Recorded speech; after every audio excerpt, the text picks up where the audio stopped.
નમસ્તે વિદ્યાર્થીઓ. વિષય વાણિજ્ય વ્યવસ્થા અને સંચાલનમાં આપણે જે પાઠ નંબર 9 જેનું નામ છે આંતરિક વ્યાપાર અથવા તો આંતરિક વેપાર એની ચર્ચા કરતા હતા. તો હવે જે આંતરિક વેપાર છે, બરાબર, ઇન્ટરનલ ટ્રેડ, કે જે ભારત દેશની અંદર પહેલાં તો વેપાર કોને કહેવાય એની આપણે અભ્યાસ કર્યો. પહેલા પાઠની અંદર એ આપણે વેપાર એટલે શું એ ભણેલા. ધંધાકીય પ્રવૃત્તિઓનું વર્ગીકરણ છે વેપાર, વાણિજ્ય અને ઉદ્યોગ એમાં થયેલું છે. એની અંદર વાણિજ્ય અને ઉદ્યોગ અને વેપાર આ ત્રણેય જો કે આપણે પહેલા પાઠમાં ભણેલા જ છીએ, પરંતુ જે વેપાર છે એની અંદર આપણે એવું જોયેલું કે એના ઘણી બધા દૃષ્ટિકોણથી પ્રકારો પાડવામાં આવે છે.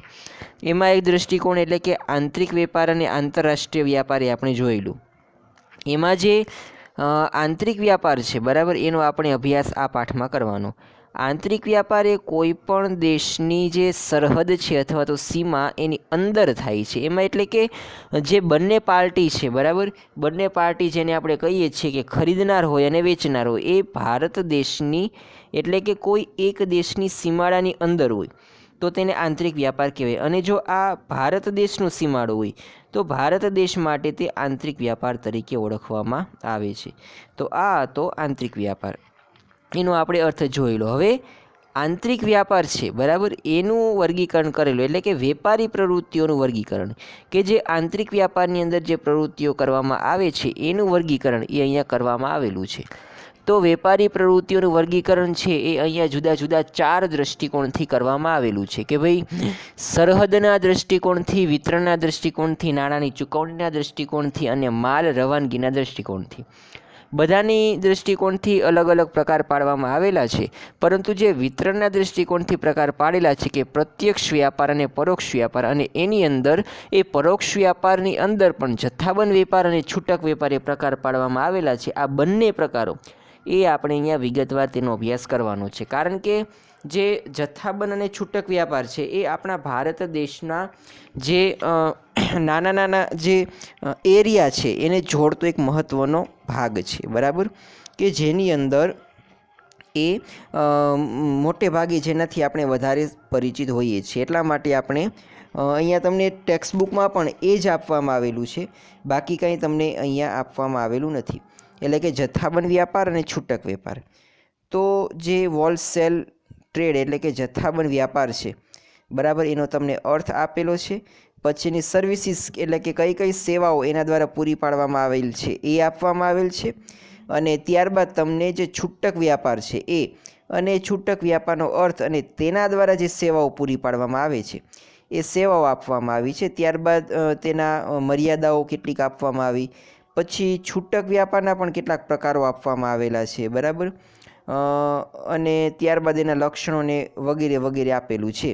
પછી આપણો પાઠ એ પૂરો થાય છે. હવે જુઓ, જથ્થાબંધ વ્યાપાર અને છૂટક વ્યાપાર બંનેથી એ લગભગ તમામ વિદ્યાર્થીઓ પરિચિત છે જ.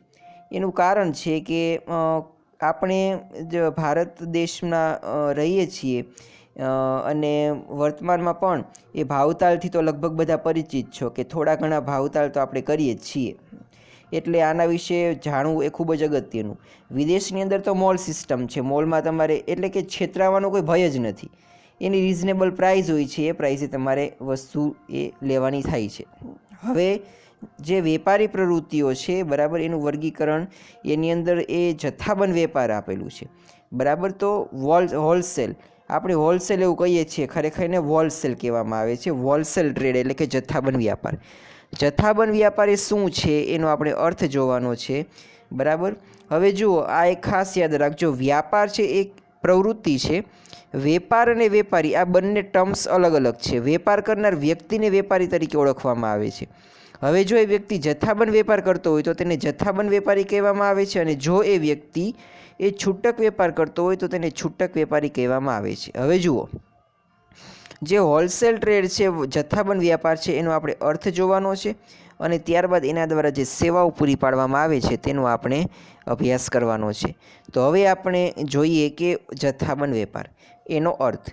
જે વેપારની અંદર વેપારી ઉત્પાદકો પાસેથી મોટા જથ્થામાં માલ ખરીદે છે અને છૂટક વેપારીઓને જરૂરિયાત મુજબ નાના જથ્થામાં માલનું વેચાણ કરે છે તેને જથ્થાબંધ વેપાર કહેવાય છે. બરાબર, કે જે વેપારની અંદર વેપારી ઉત્પાદકો પાસેથી મોટા જથ્થામાં માલ ખરીદે છે. બરાબર, મોટા જથ્થાની અંદર વધારે પ્રમાણમાં જથ્થામાં એ જ્યારે વેપારીઓ માલ ખરીદતા હોય છે અને છૂટક વેપારીઓને જરૂરિયાત મુજબ નાના જથ્થામાં માલનું વેચાણ કરે, અને જે છૂટક વેપારીઓ છે બરાબર એને એની જરૂરિયાત હોય તો તેના મુજબ એ નાના જથ્થાની અંદર માલનું વેચાણ કરે તેને જથ્થાબંધ વેપાર કહેવામાં આવે છે. અને આ પ્રકારનો વ્યાપાર કરનાર વ્યક્તિને જથ્થાબંધ વેપારી કહેવામાં આવે છે. હવે જો આ પ્રકારના જથ્થાબંધ વેપારી શું કરતા હોય છે તો એ મોટા જથ્થાની અંદર માલ ખરીદે છે. બરાબર, ખૂબ જ વધારે જથ્થામાં. અને જે છૂટક વેપારીઓ છે બરાબર એને એની જરૂરિયાત શું છે તેના મુજબ નાના જથ્થાની અંદર માલનું એ વેચાણ કરતા હોય છે અને તેને કહેવામાં આવે છે જથ્થાબંધ વ્યાપાર. અને એને જથ્થાબંધ વ્યાપાર કહેવાય. અને આ પ્રકારે જે વ્યાપાર કરે છે તેને કહેવામાં આવે છે જથ્થાબંધ વ્યાપારી.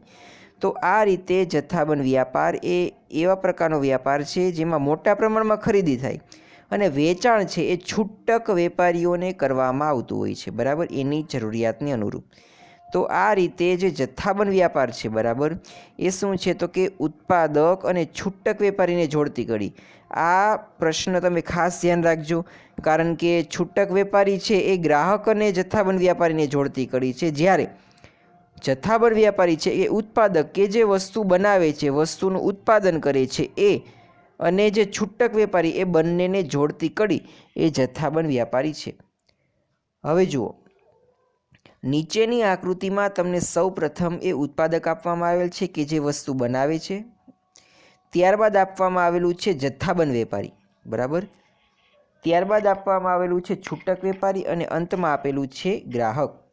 તો જો હવે તમે જોઈ શકો છો આકૃતિ પરથી કે જથ્થાબંધ વેપારી છે બરાબર એ ઉત્પાદક અને છૂટક વેપારી એ બંને બાજુ એ બંનેની વચ્ચે છે, એટલે કે બંનેને જોડતી કડી એ કોણ છે તો જથ્થાબંધ વેપારી. તો આ રીતે જથ્થાબંધ વ્યાપારી એ ઉત્પાદક અને છૂટક વેપારી બંનેને જોડે છે. પછી આપેલું છે જથ્થાબંધ વેપારની સેવાઓ, કે જે જથ્થાબંધ વેપાર છે બરાબર એના દ્વારા કેટલીક સેવાઓ કે સર્વિસીસ પૂરી પાડવામાં આવતી હોય છે. બરાબર, એનો અહીંયા અભ્યાસ કરવાનો. તો જે સેવાઓ એ જથ્થાબંધ વેપારી તરફથી અથવા તો જથ્થાબંધ વ્યાપાર તરફથી પૂરી પાડવામાં આવે છે બરાબર એમાં એ કરીને આપેલું છે જથ્થાબંધ વેપારીની ઉત્પાદકની સેવાઓ. પછી આપેલું છે બી કે જથ્થાબંધ વેપારીની છૂટક વેપારીઓની સેવાઓ. બરાબર, તો આ રીતે એ અને બી એમ બે વિભાગમાં વહેંચેલ છે. હવે જુઓ, જે જથ્થાબંધ વ્યાપારી છે એ વેપારીને ઉત્પાદકને કઈ કઈ સેવાઓ આપે છે. બરાબર, એટલે કે જે વસ્તુનું ઉત્પાદન કરે છે તેના દ્વારા જથ્થાબંધ વેપારી છે એ કઈ સુવિધા એ ઉત્પાદન કરનાર વ્યક્તિને પૂરી પાડવામાં આવે છે, એટલે કે ઉત્પાદન કરનારને, તો એ સેવાઓની વાત કરવાની. અને પછી જે છૂટક વેપારીઓને પૂરી પાડવામાં આવતી સેવા છે એની વાત કરવામાં આવી છે. તો જથ્થાબંધ વેપારી જે ઉત્પાદકને સેવા આપે છે બરાબર કે જે માલનું ઉત્પાદન કરે છે તેની અંદર પહેલી સેવા છે મોટા જથ્થામાં વરદી એટલે કે ઓર્ડર. જથ્થાબંધ વેપારી અને છૂટક વેપારીઓ પાસેથી વરદી મેળવી ઉત્પાદકને મોટા જથ્થામાં વરદી આપે છે. બરાબર, જથ્થાબંધ વ્યાપારી શું કરશે તો કે છૂટક વેપારી પાસેથી ઓર્ડર મેળવી લેશે. બરાબર, અને મોટા જથ્થામાં એ ઉત્પાદકને એનો જે કાંઈ વસ્તુ હશે એનો ઓર્ડર આપશે. પછી આપેલું છે બજારની માહિતી. તો જથ્થાબંધ વેપારી અને છૂટક વેપારીઓ પાસેથી ગ્રાહકોની વસ્તુની માંગ, અભિરુચિ, પસંદગી, ફેશન વગેરે માહિતી મેળવી ઉત્પાદક સુધી પહોંચાડે છે. બરાબર, એ શું કરશે તો કે ગ્રાહકોને શું ગમે છે, ગ્રાહકોને શું નથી ગમતું. બરાબર, ગ્રાહકોની પસંદગી શું છે, બરાબર એની અભિરુચિ, પસંદગી, ફેશન વગેરે અંગેની માહિતી એ છૂટક વેપારીઓ પાસેથી મેળવશે અને આ પ્રકારની માહિતી ઉત્પાદકને આપશે. કારણ કે ઉત્પાદક શું વિચારતો હોય કે જે વસ્તુ ગ્રાહકો પસંદ કરે ને એ જ બનાવવી, બીજી વસ્તુ ન બનાવવી. હવે જુઓ, જથ્થાબંધ વેપારી એ ઉત્પાદકને ઉત્પાદન કરવા માટે આ પ્રકારની માહિતી પૂરી પાડશે કે તમે આ વસ્તુ બનાવો, આ વસ્તુ ન બનાવો. તો સ્વાભાવિક છે કે તેને આ બધું માહિતી ઉપયોગી થાય. તો આ રીતે એ બજાર અંગેની માહિતી એ જથ્થાબંધ વેપારી છે એ છૂટક વેપારીઓ પાસેથી મેળવશે અને ઉત્પાદકને આપશે. પછી ત્રીજો મુદ્દો આપેલો છે કે માલના સંગ્રહમાંથી મુક્તિ. બરાબર. તો જુઓ, જથ્થાબંધ વેપારી છે એ ઉત્પાદક પાસેથી મોટા જથ્થામાં માલની ખરીદી કરે છે અને પોતાના ગોદામમાં સંગ્રહ કરે છે. માટે ઉત્પાદકને માલનો સંગ્રહ કરવો પડતો નથી. હવે જો જેવું માલનું ઉત્પાદન થશે ને એ ભેગું જેનું વેચાણ જથ્થાબંધ વેપારીને કરવામાં આવશે. જથ્થાબંધ વેપારી છે એ પોતાના ગોડાઉનની અંદર માલનો સંગ્રહ કરી રાખશે અને છૂટક વેપારીઓને પૂરું પાડશે. તો આ રીતે ઉત્પાદક છે એ ગોડાઉનની એને કોઈ જરૂરિયાત જ રહેતી નથી, માલનો સંગ્રહ કરવાની જરૂરિયાત જ નથી રહેતી, કારણ કે તમામ માલ એ જથ્થાબંધ વેપારીને આપી દેશે. પછી વેચાણની ચિંતામાંથી મુક્તિ. હવે માલ વેચાય ન વેચાય એવું કોઈ પણ પ્રકારનું જોખમ બરાબર એ ઉત્પાદકને રહેશે નહીં, કારણ કે ઉત્પાદક તો જથ્થાબંધ વેપારીને માલ આપી દે. હવે માલ વેચાય ન વેચાય એ બધું જથ્થાબંધ વેપારીએ જોવાનું. બરાબર. ઉત્પાદકને કોઈ પણ પ્રકારની ચિંતા રહેતી નથી કે ભાઈ માલ વેચાય કે ન વેચાય. બરાબર. તો આ અંગે એ કરવામાં આવે છે. પછીનો મુદ્દો આપેલો છે કે મૂડીની છૂટ. બરાબર. તો જથ્થાબંધ વેપારી ઉત્પાદક પાસેથી ખરીદી કરતાં પહેલાં ઘણીવાર અગાઉથી નાણાં ચૂકવે છે, તેથી ઉત્પાદકને મૂડીની છૂટ રહે છે. બરાબર. એ ખરીદી કરે તો તે પહેલાં અગાઉથી જ એ નાણાં ચૂકવી દેતા હોય છે, તેને કારણે એને કોઈ પણ પ્રકારની કરવાની જરૂરિયાત રહેતી નથી, એટલે કે મૂડીની એને છૂટ હોય છે. હવે જો એ નાણાંની ચૂકવણી અગાઉથી કરે કે ન કરે એમાં કોઈ પણ પ્રકારનું બંધન હોતું નથી. અને જથ્થાબંધ વેપારી તો શું હોય કે ઉત્પાદક પાસેથી ખરીદી કરે તે પહેલાં જ એ નાણાં ચૂકવી દેતા હોય છે. પછીનો મુદ્દો આપેલો છે જોખમમાંથી મુક્તિ. તો જથ્થાબંધ વેપારી ઉત્પાદક પાસેથી માલની ખરીદી કરીને ગોદામમાં સંગ્રહ કરતો હોવાથી માલમાં ઘટ, બગાડ કે માલનો નાશ વગેરે જોખમમાંથી ઉત્પાદક મુક્ત રહે છે. બરાબર. જથ્થાબંધ વેપારી ઉત્પાદક પાસેથી માલની ખરીદી કરી લે અને પોતાના ગોદામમાં સંગ્રહ કરી લે, એથી કદાચ જો માલમાં ઘટ પડે કે માલ બગડી જાય કે નાશ પામે તો આવા જોખમોથી ઉત્પાદકે કાંઈ નહીં કરવાનું. એ બધું કોને સહન કરવાનું? તો જથ્થાબંધ વેપારીને. ઉત્પાદકને આ તમામ જોખમોમાંથી મુક્તિ મળે છે. તો આ રીતે ઉત્પાદકને આવું કોઈ પણ એ ચિંતા કરવાની નહીં, જેવો માલ બને એ ભેગો જથ્થાબંધ વેપારીને વેચી દેવાનો. એટલે આવું જો કંઈ જોખમ હોય તો એ બધું એણે સહન કરવાનું. પછીનો મુદ્દો બી આપેલો, પેલી સેવાઓ હતી એ જથ્થાબંધ વેપારી તરફથી ઉત્પાદકને જે વસ્તુ બનાવે છે બરાબર તેને સેવા આપવામાં આવતી હતી. અને હવે જે જથ્થાબંધ વેપારી છે એને છૂટક વેપારીઓને પણ ઘણી સુવિધા એ જથ્થાબંધ વેપારી પૂરી પાડે છે. તો એનો આપણે અહીંયા અભ્યાસ કરવાનો છે. તો એની અંદર પહેલો જ મુદ્દો છે કે જરૂરિયાત પ્રમાણે માલ. હવે જો છૂટક વેપારી બરાબર એને જરૂરિયાત પ્રમાણે એ પૂરતા પ્રમાણમાં માલ એ મળી રહે છે. જથ્થાબંધ વેપારી છૂટક વેપારીને જ્યારે જોઈએ બરાબર ત્યારે પૂરતા પ્રમાણમાં જથ્થામાં માલ એ પૂરો પાડે છે. તેથી છૂટક વેપારીએ માલનો સંગ્રહ કરવો પડતો નથી. બરાબર. કે ભાઈ જ્યારે જોઈએ ત્યારે હોલસેલ વેપારી એટલે કે જથ્થાબંધ વેપારી એને માલ આપી દે. માલનો સંગ્રહ એ છૂટક વેપારીએ કરવાની જરૂર જ નથી. બરાબર. જરૂરિયાત પ્રમાણે પૂરતા પ્રમાણમાં માલ મળી રહે. બરાબર. આ પ્રકારની, એટલે ટૂંકમાં જો કહેવાનો મતલબ એટલો કે માલનો સંગ્રહ કરવાનું કાર્ય છે જથ્થાબંધ વ્યાપારી કરે છે. પછી આપેલું છે કે શાખ પર માલ. જથ્થાબંધ વેપારી એ છૂટક વેપારીને શાખ પર માલનું વેચાણ કરે છે, તેથી તેઓ ઓછી મૂડીએ વધુ વેપાર કરી શકે છે. હવે જથ્થાબંધ વેપારી ઉછીના પૈસે પણ, એટલે કે પૈસા જો પછી આપે એટલે કે નાણાં માલ અત્યારે દઈ દેવાનો પણ પૈસા ભવિષ્યમાં, તો આ રીતે પણ માલનું વેચાણ એ છૂટક વેપારીઓને એ જથ્થાબંધ વેપારી દ્વારા કરવામાં આવે છે. પછી જાહેરાત ખર્ચમાં ઘટાડો. હવે જથ્થાબંધ વેપારીએ કરેલ જાહેરાત કે વેચાણ વૃદ્ધિના પ્રયત્નોનો લાભ છૂટક વેપારીને મળે છે, માટે છૂટક વેપારીને જાહેરાત ખર્ચમાં ઘટાડો થાય. હવે જથ્થાબંધ વેપારી જે માલની જાહેરાત કરતા હોય છે બરાબર, કારણ કે એના ગોડાઉનમાં માલ પડ્યો હોય એને વધારે ચિંતા હોય. સ્વાભાવિક છે, છૂટક વેપારી આવી જાહેરાત કરવાની જરૂર જ નથી, એટલે સ્વાભાવિક છે એનો જાહેરાત ખર્ચ એ ઓછો આવશે. ફરિયાદોનો નિકાલ.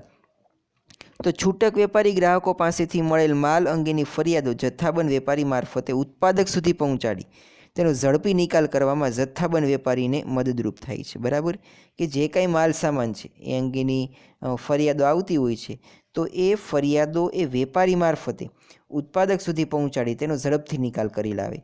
હવે છૂટક વેપારી કંઈ ફરિયાદ કરે કે ભાઈ માલ આવો હતો કે સારો હતો, નરસો હતો, તો આ છૂટક વેપારી જથ્થાબંધ વેપારીને ફરિયાદ કરે અને જથ્થાબંધ વેપારી છે એ ઉત્પાદકને ફરિયાદ કરશે કે ભાઈ આ રીતે છૂટક વેપારીઓની ફરિયાદો આવે છે અને એ રીતે ફરિયાદોનો નિકાલ થશે. પછી જોખમમાંથી મુક્તિ.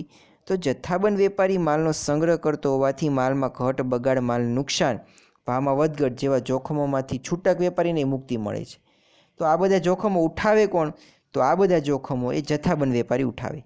ઉત્પાદકને પણ આવા પ્રકારના જોખમો નથી હોતા અને છૂટક વેપારીને નથી હોતા. આ પ્રકારના જોખમો બધા જથ્થાબંધ વેપારી એટલે કે જે વચેટિયા છે એને છે.